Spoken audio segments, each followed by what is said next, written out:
When basketball pundits toss around names of the so-called best centers around, the same names usually crop up: Olajuwon, Ewing, Shaq, and maybe even Alonzo Mourning.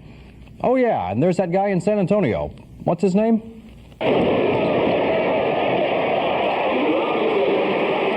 Welcome to Mr. Robinson's neighborhood.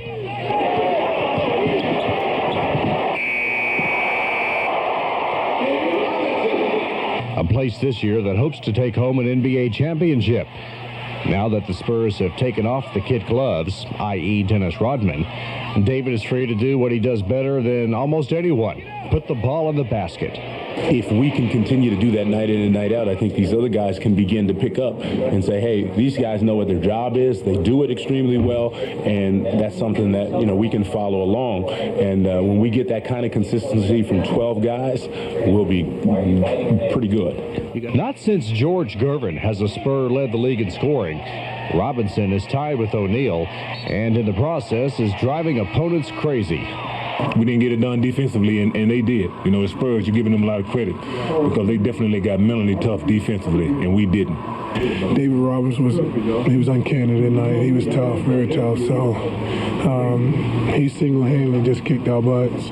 Our defense is, we're like sieves out there. The opponents get to the middle, they drive on us. It's the parting of the Red Sea out there. Against the Celtics on Sunday, David exploded for a season-high 46. Everything the C's threw at him: Robert Parrish, A.C. Earl, Dino Raja, had little or no effect. One thing that did open up Robinson's game was the play of surprise starter Vinny Del Negro. You got a big lift tonight from Vinny. He usually doesn't perform exactly like he did tonight. Did that help free up things in the inside?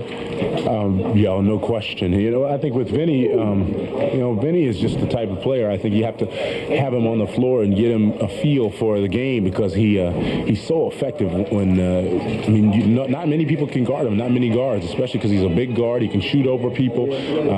He's a great shooter, so he can free up a lot of things. And like you said, we don't usually get that from him. So him coming in and starting, I think, gave us a different dimension, a different look tonight. The Admiral is hoping this is the year to take the Spurs to the promised land.